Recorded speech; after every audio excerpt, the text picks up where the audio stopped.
Suffice to say, the first half of July 2026 hasn't been a great time for merchant shipping. Over the course of a single fortnight, we've seen 2 theatres, 4 very different anti-shipping efforts, but from the Strait of Hormuz to the Sea of Azov, one consistent result. With Ukraine, Russia, the United States and Iran all largely succeeding putting the squeeze on merchant traffic they don't like, while at the same time struggling to protect the ships they do. Today though, we're going to focus on just one of those 2 theatres, covering the sudden uptick in Ukrainian anti-shipping efforts that have more or less swept most Russian traffic out of the Sea of Azov and are now pushing into the Black Sea, as well as some of what Russia's done in response, ramping up attacks on Ukraine's ports and the shipping corridor that have continued to carry most of the country's exports out into the international market. To do that, I'll start with a brief refresher on where the naval war was going into 2026, and then quickly zoom in on Operation Molochka, that sudden shift in the Ukrainian drone strike effort that in less than a month has taken shipping from a relatively rarely hit target to one where the number of monthly hits is racing towards the 200 mark.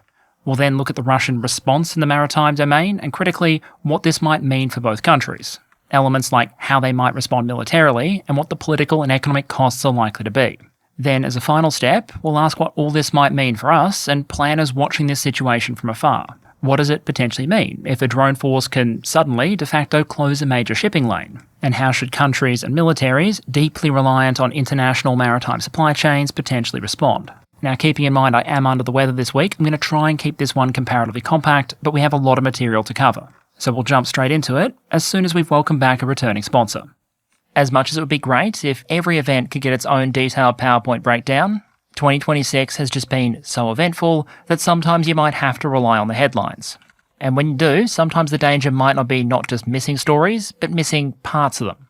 This headline saying the United States had launched a new wave of airstrikes against Iranian targets might be part of the story, but this one adds the context of Iranian attacks on shipping in the Strait and the United States restoring its blockade, while this one clearly flags the prospect of more escalation from here.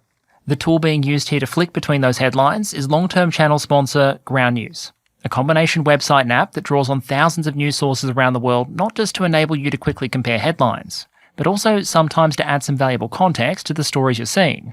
Ownership information, for example, might be interesting, especially if you don't recognise a source. Ground News also provides you a range of tools to customise your feed and experience, and also tools like the blind spot feed, something I keep coming back to in an era of online echo chambers. What it can potentially help you do is surface stories that might be overwhelmingly covered by sources you don't ordinarily consume, potentially giving you a bit of an insight into what some others on the internet, or perhaps a bit closer to home, might be seeing and reading. And so if you haven't yet had a look at this channel's longest running sponsor, there will be a link in the description. That'll give you access to a 40% discount on Advantage plan, which is the one I use. And so, with my thanks to Ground News as always, let's get back to it. Okay, so to kick things off, let's head to Ukraine, where once again, a country without much of a regular navy keeps finding new ways to fight a naval war. The status quo for years at this point is that Ukraine has essentially established an anti-access area denial zone against Russian shipping in the Black Sea. That was based on a combination of tools like the Neptune anti-ship missiles that sunk the Moskva, and also Ukraine's extensive use of kamikaze USVs, naval drones. That made it rather difficult for Russian ships, including military vessels, to transit much of the Black Sea, and especially those areas closer to Crimea, potentially within anti-ship missile range. And one thing we've observed as that status quo ossified is Ukraine got to the point where apparently they felt they had enough anti-ship missiles, including the new extended-range long Neptune version of their missile, but they felt comfortable spending some of them against Russian ground targets. At time of recording, for example, less than a week ago, Neptunes were reportedly used against Russian storage facilities in Crimea. Of course, even though the Russians now couldn't safely sail most of the Black Sea, they still had a lot of anti-shipping capabilities of their own, many of which Ukraine had no direct equivalent to.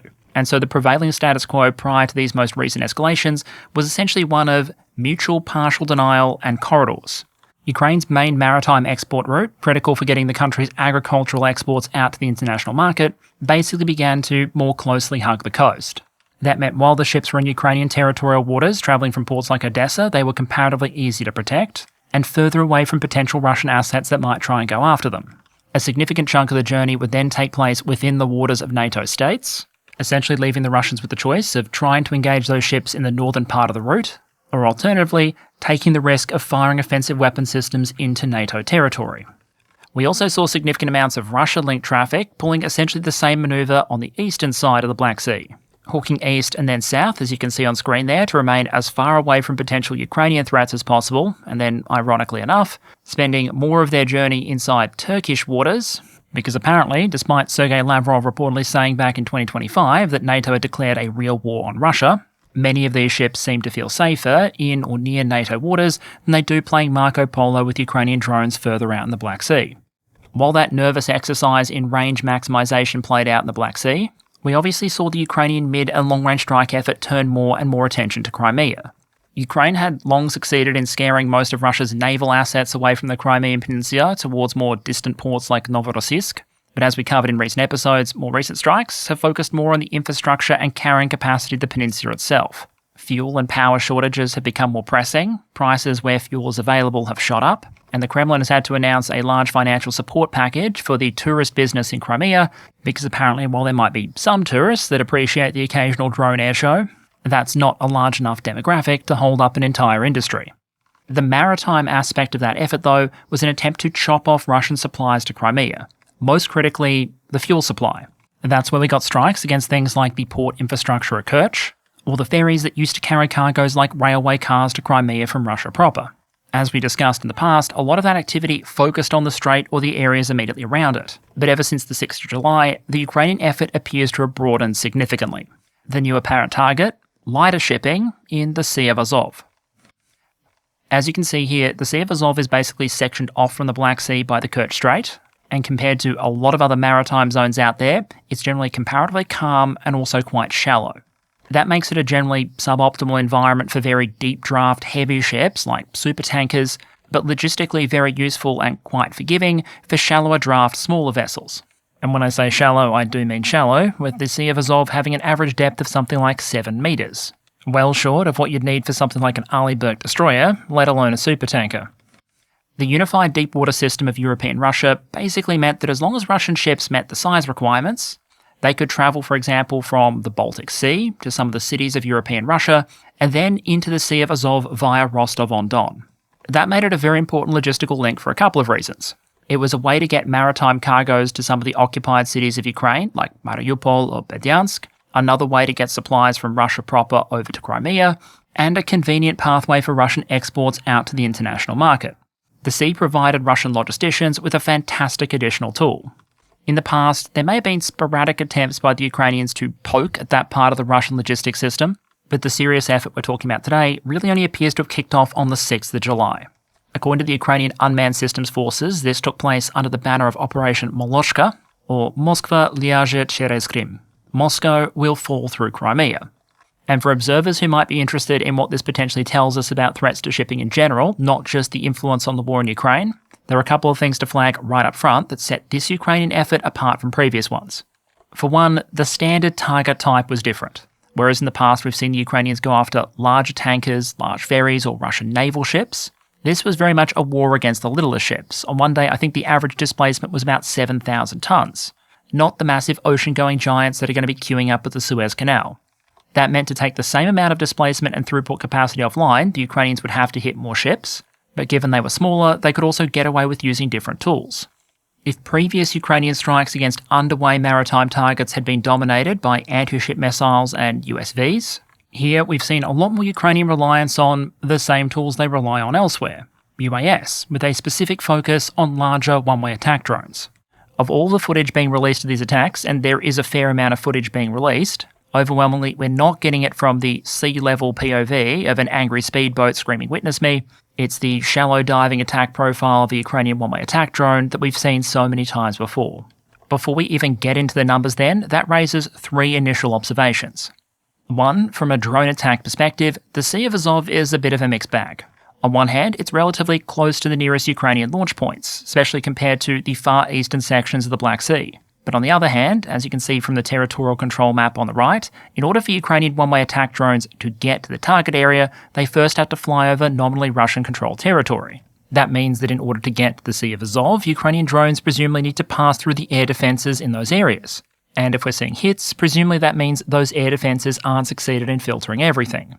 Now, given many of these areas are very heavily affected by Ukraine's mid-range strike campaign against Russian logistics, perhaps that's not surprising.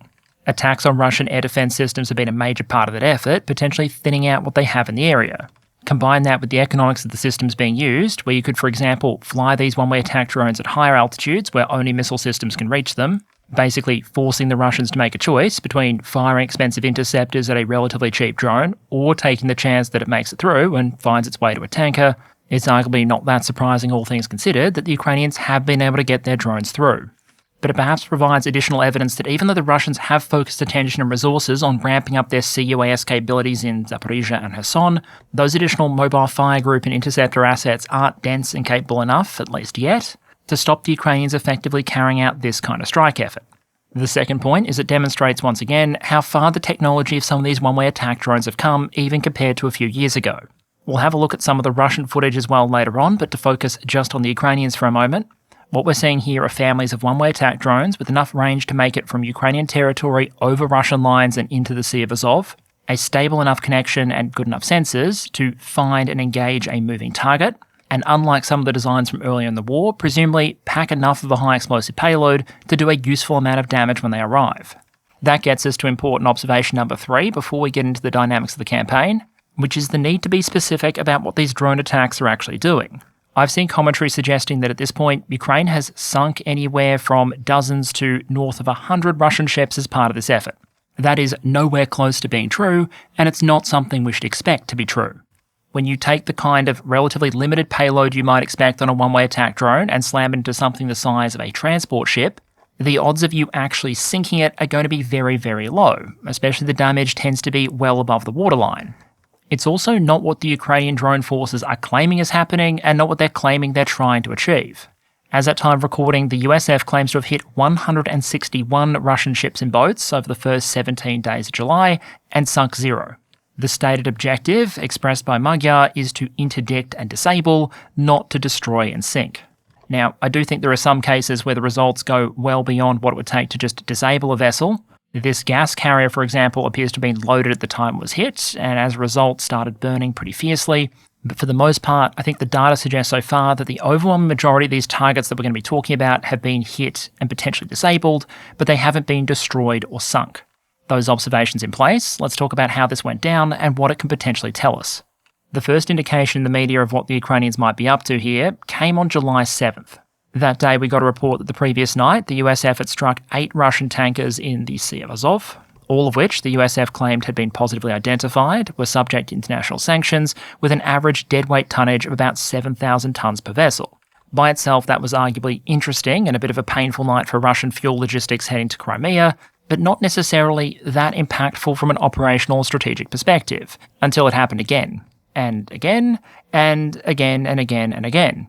In the following nights, that initial achievement of 8 ships hit in a single night became a bit of a low baseline. On the evening of the 8th, they claimed 12 Russian tankers, a tugboat, cargo ship, and an oil terminal. By the evening of the 13th, the claim for overnight hits was now 15 vessels, which started from a historical perspective to give the entire effort a bit of a happy times vibe. From a historical perspective, this is a phenomenon we've seen before. A new threat emerges to civilian shipping, the attack side is slow to adapt in the initial phases, and as a result, losses are run up quickly.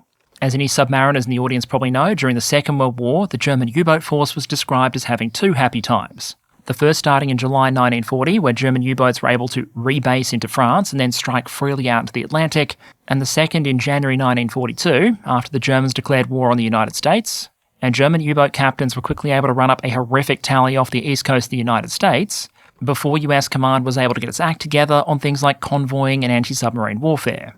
Now, there's obviously no real comparison between the Russian losses of the last few weeks and Allied losses of hundreds and hundreds of ships during that period in 1941, but arguably in this case, the hit rate might not have dropped off so much because of the defensive adaptation of the side being targeted, but instead because the Ukrainians were starting to run out of targets. Officially, there was no Russian announcement that shipping through the Don-Azov channel would be cut off or that shipping in the Sea of Azov would be decreased, but sources in Russia's grain industry reporting that shipping was temporarily being stopped as early as the 11th of July. Some of the satellite imagery from the following days that we'll look at a bit later backs that story up. That seems to suggest that Russia couldn't find a quick and easy way to defend these merchant ships, and so after a couple of days, rather than just letting the Ukrainians continue to run up the tally, they de facto removed most of the targets from the target area. What that primarily seems to have achieved, though, is Ukraine shifting the target area.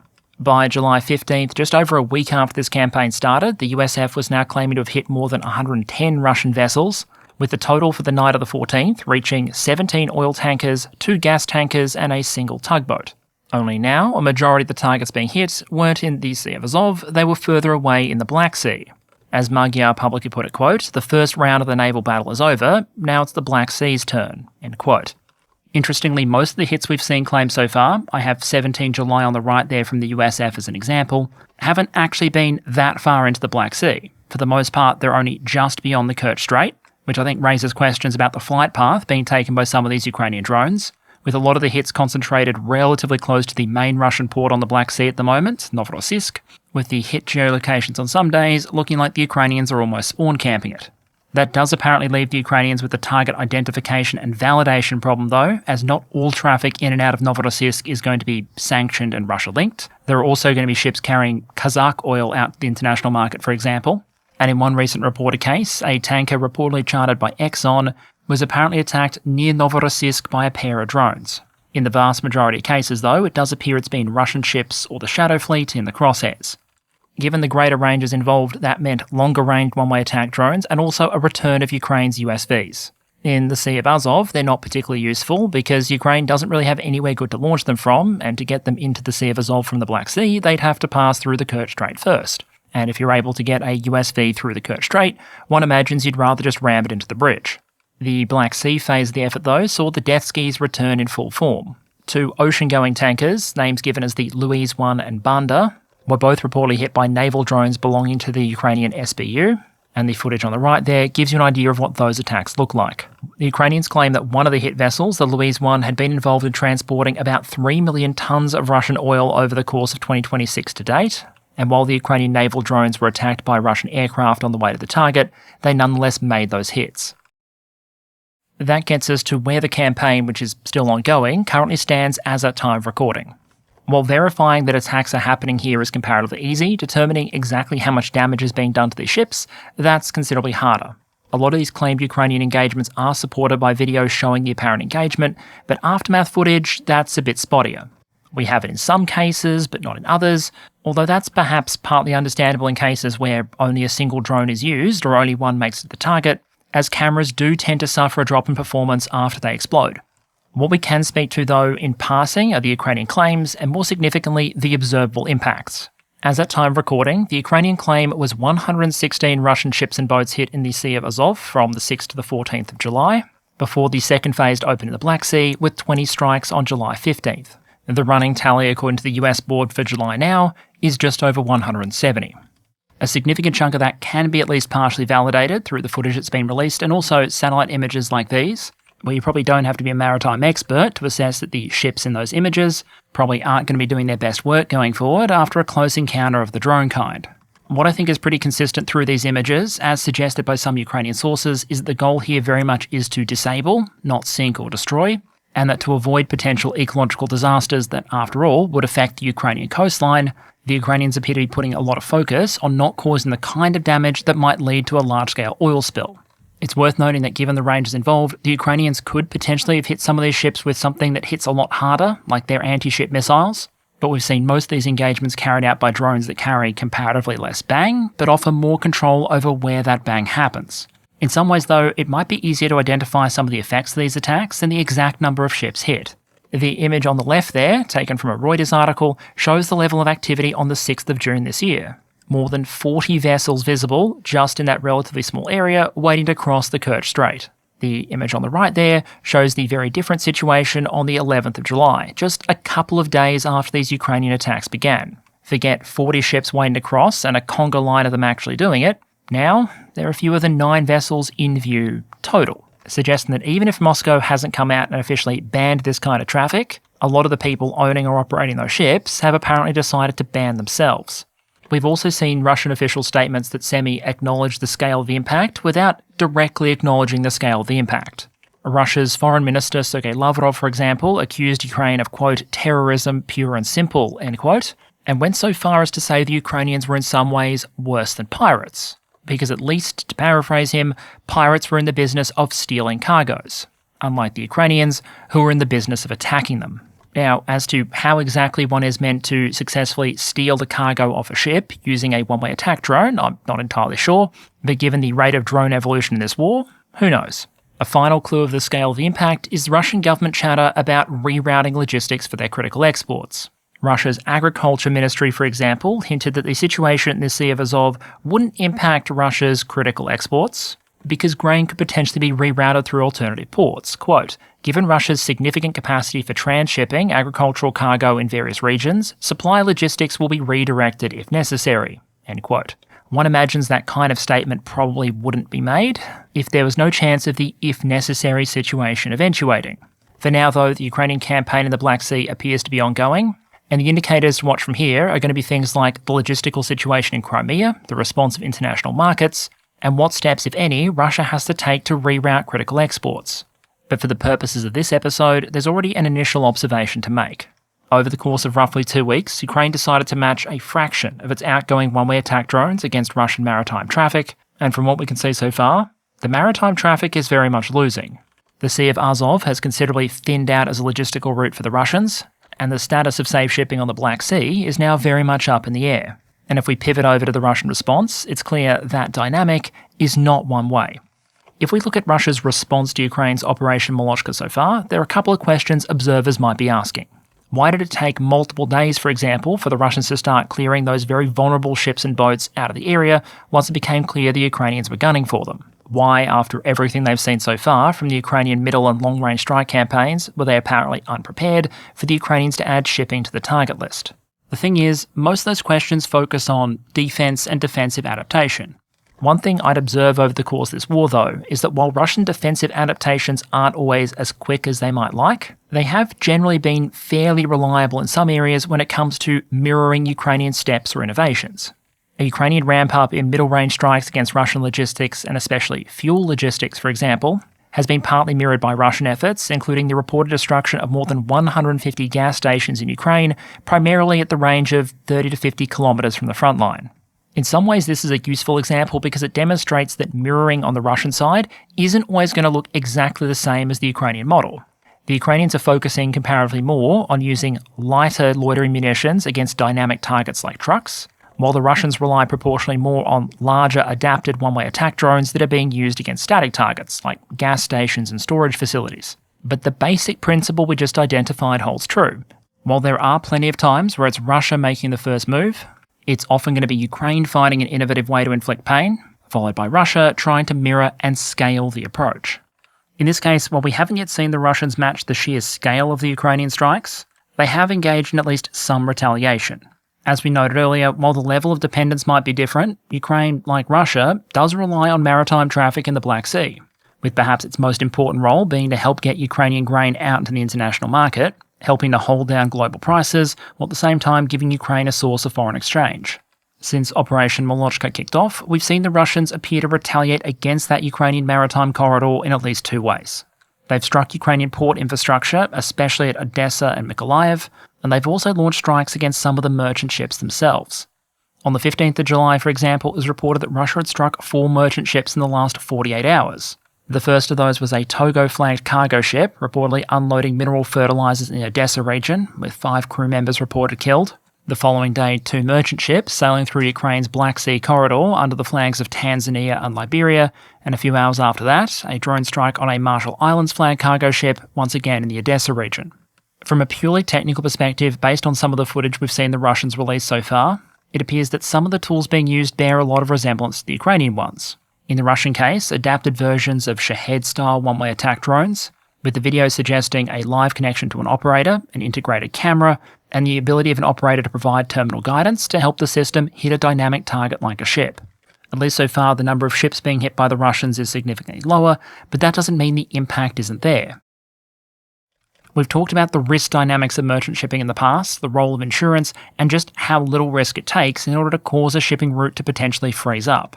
And in this case, the claim published on the 15th of July, linked to Ukraine's Farmers Union, is that Russian attacks had already chopped off about a third of Ukraine's grain export capacity on the Black Sea. Insurance was reportedly getting more expensive where it was possible to get it at all, and a number of shipping providers were looking very closely at whether they wanted to take additional jobs on the route.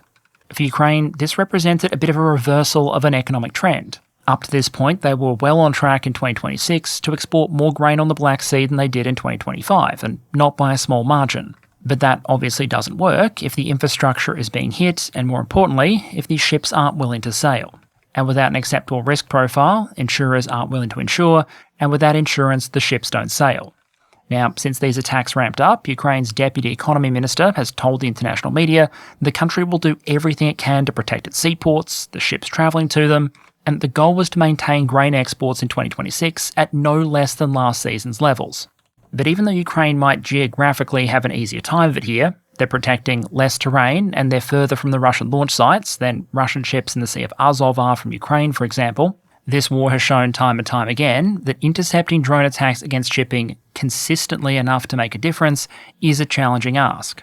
And so especially if the Russians bring some of their other tools to bear or try and scale this effort up, there's a chance we're heading towards at least partial mutual denial. One where Russia struggles to maintain maritime supply lines to Crimea or get some of its grain and energy exports out to the international market. At the same time, Ukraine's ability to get its grain out via sea might be curtailed. It's worth noting that in some ways, Russia has had the ability to go after this kind of civilian traffic since before the war kicked off. They have long-range anti-ship missiles, ships and, more importantly, aircraft capable of carrying them, and at least back in 2022, a fairly decent submarine complement in the Black Sea as well.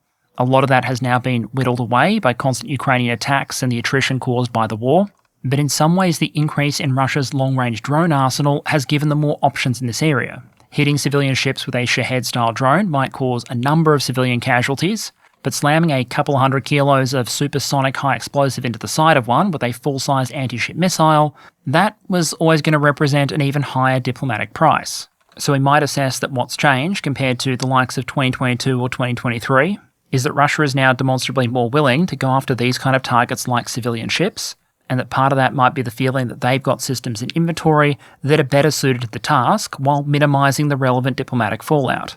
In both cases, though, despite the different scale and impacts of the efforts, there is a point that's consistent between them. This is a situation where the sword is clearly outstripping the shield.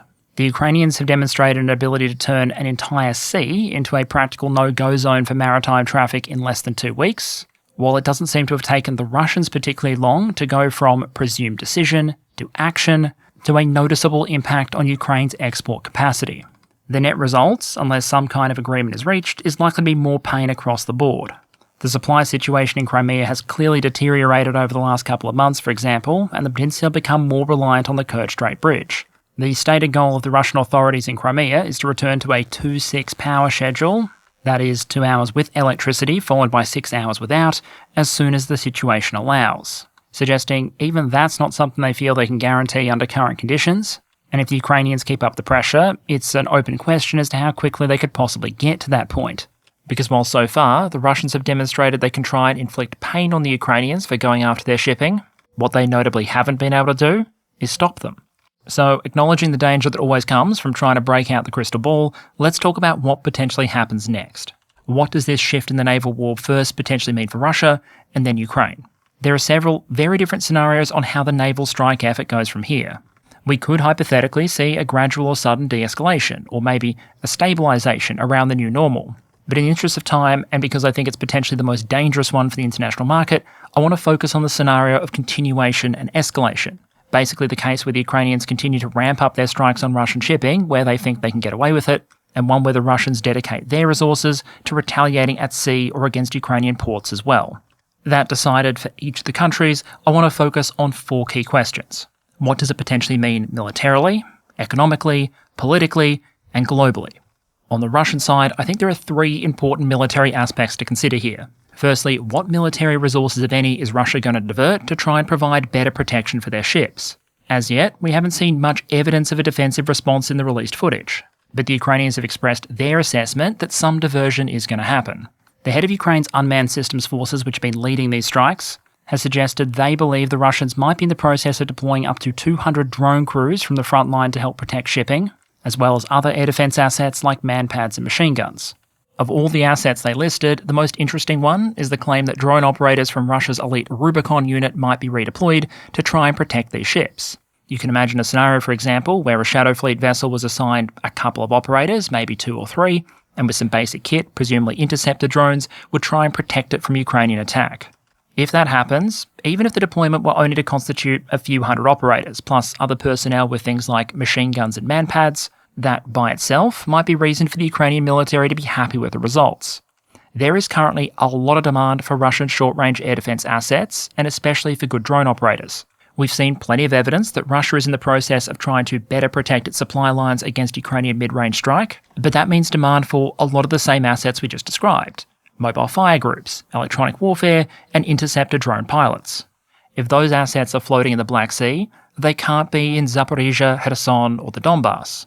And you can potentially imagine a scenario, as we've sometimes seen in the past, where if a Russian target type becomes sufficiently protected, the Ukrainians just switch to targeting something else, while still being prepared to switch back at short notice if those defences ever go lax.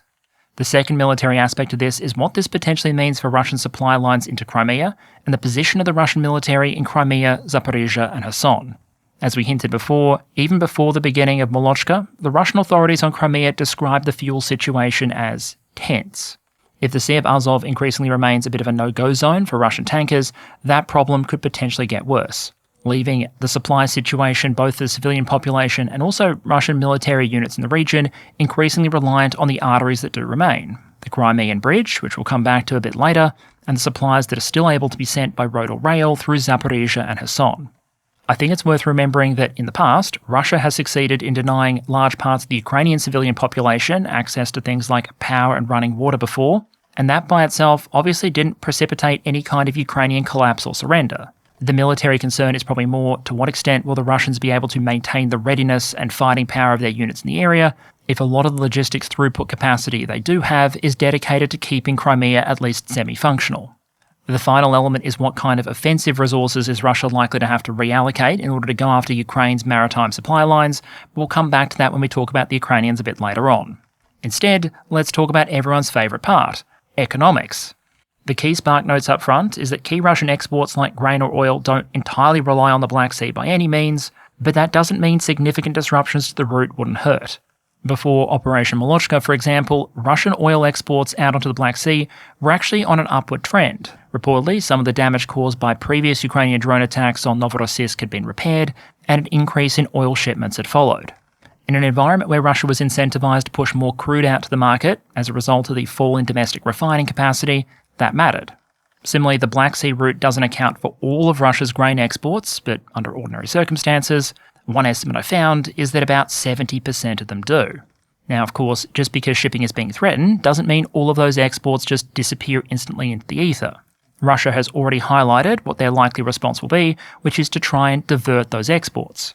Economically, this is very much a case of yes, but. Yes, the Russians are likely to be able to reroute and divert a significant amount of their planned exports, but their capacity to do so isn't unlimited, the process isn't free, and it comes with a couple of asterisks.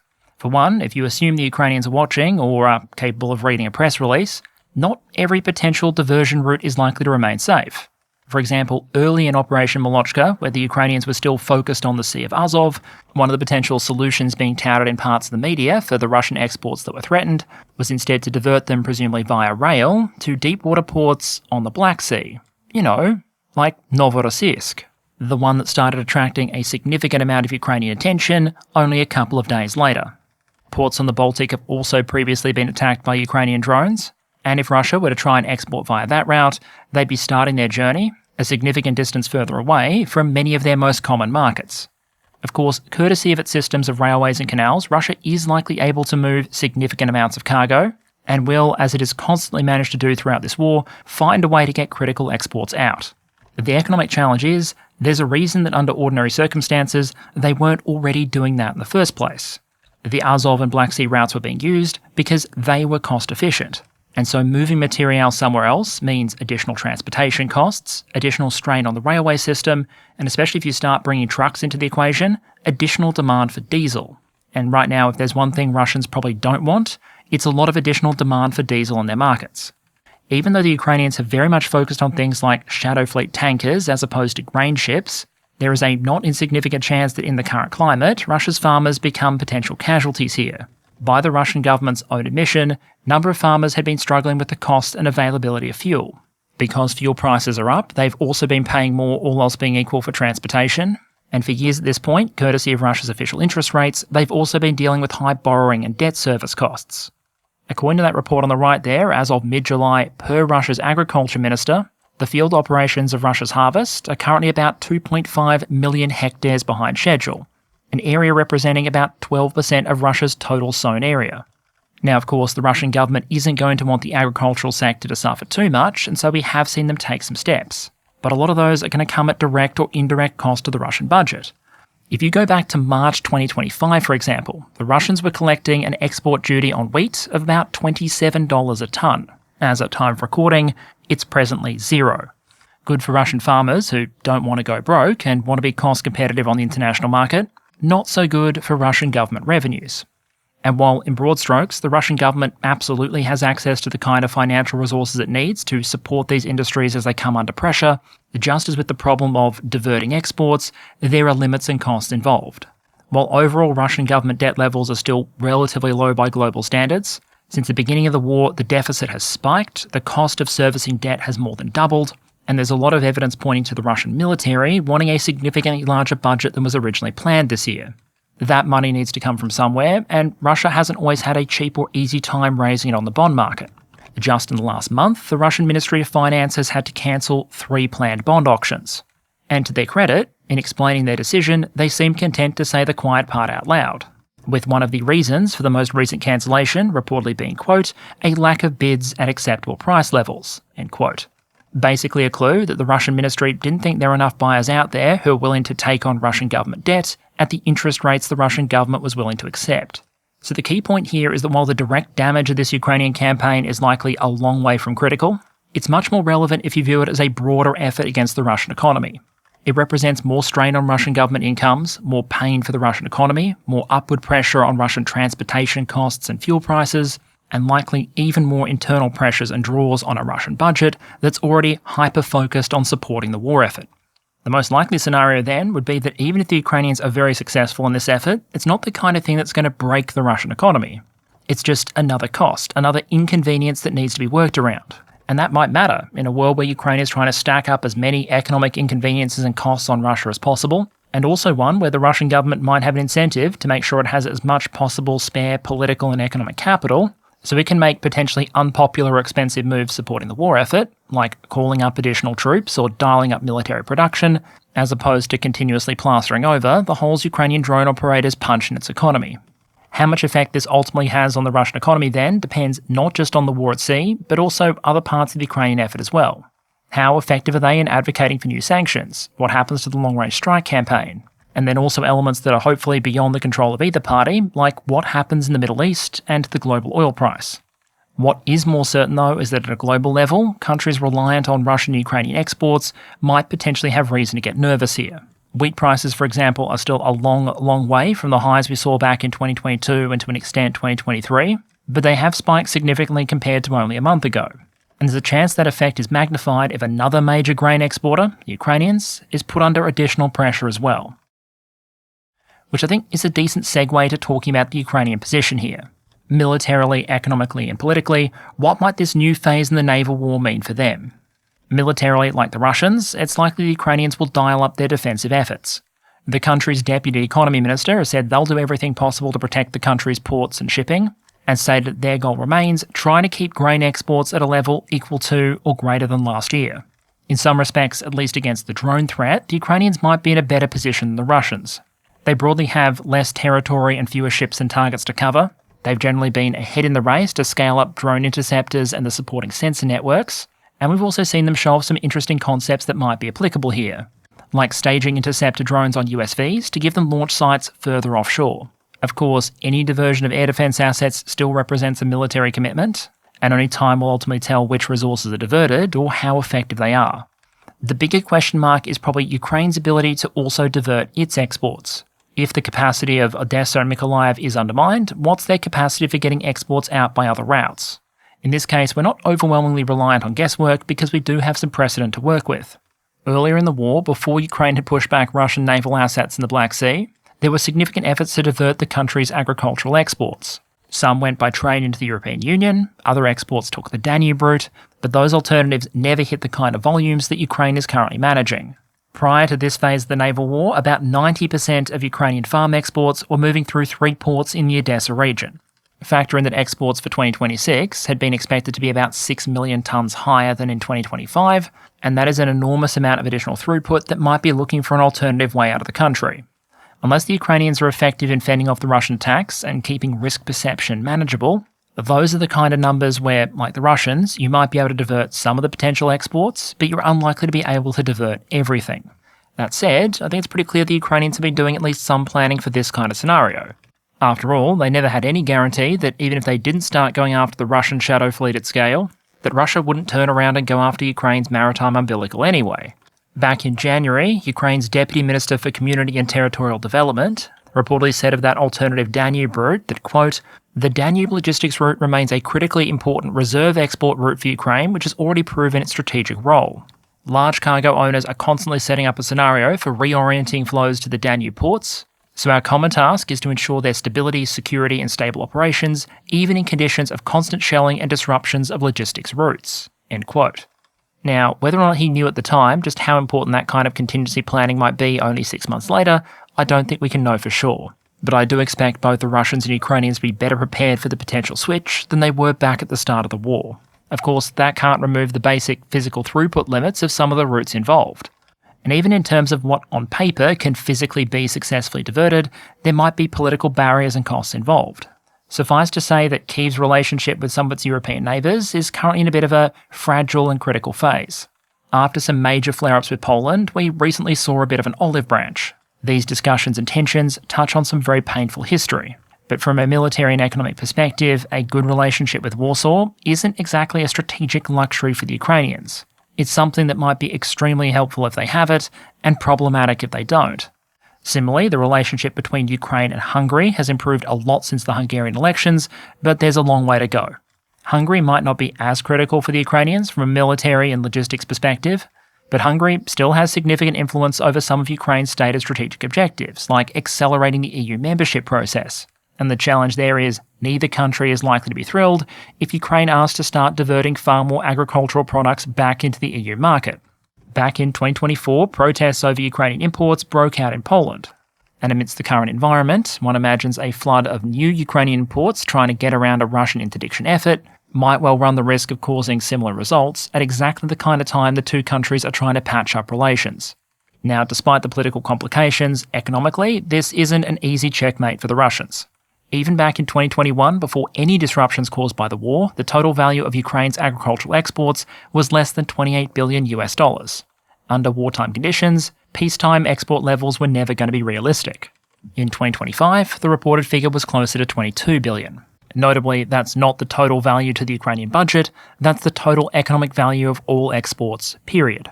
So even in a worst-case scenario where those exports were significantly reduced, this is still well within the scope of the kind of thing that the Ukrainians, with financial backing from their allies, might be able to handle.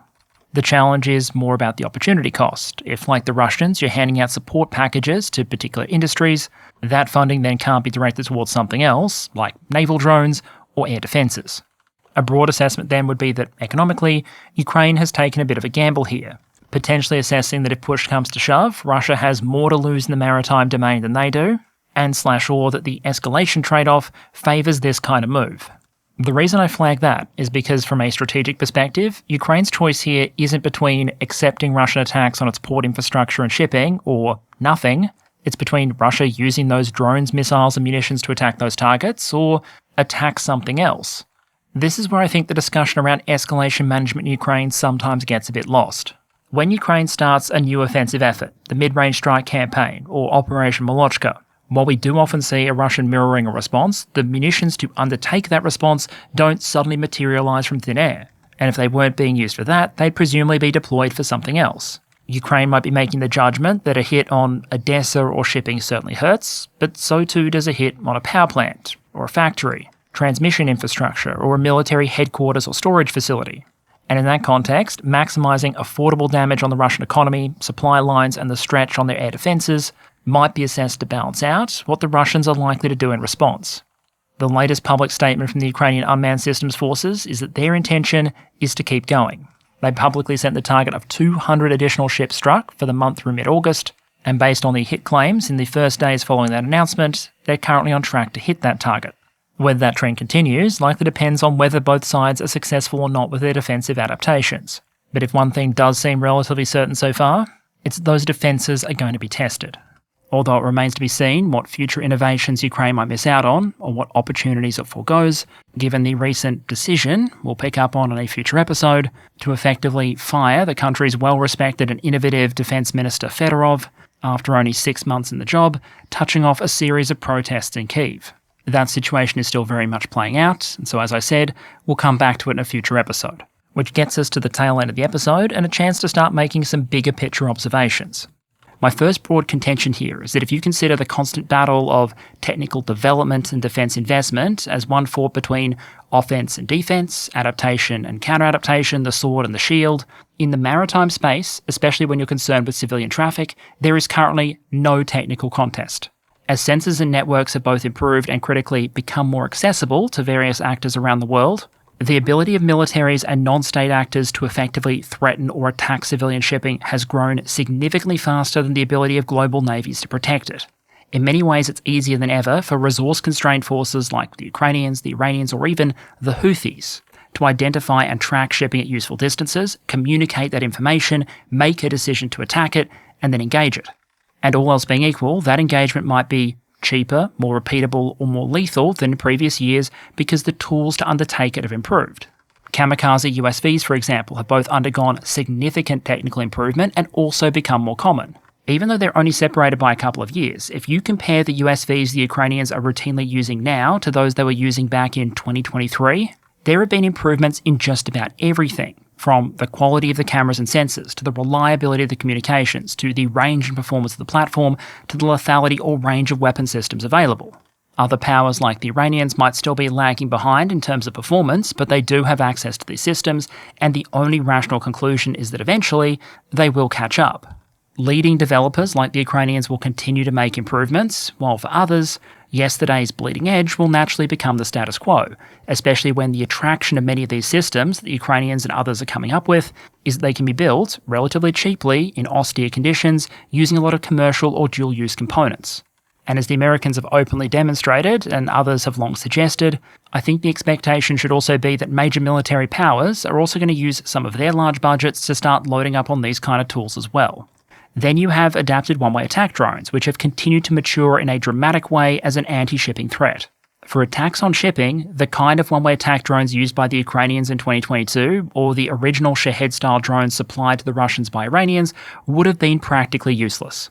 They didn't have the cameras or sensors necessary to identify and track ships, they didn't have a reliable connection with an operator to enable them to target it, nor did they benefit from the kind of EW hardening or AI terminal guidance solutions that help deal with electronic warfare.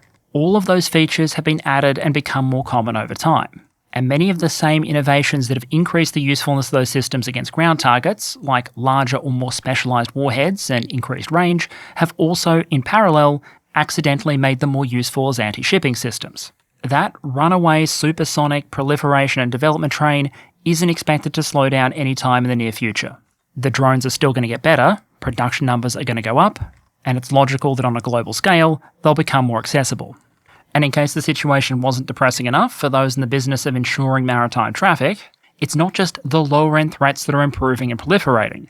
To give just one example at the other end of the spectrum, globally speaking, anti-ship ballistic missiles are starting to come into their own.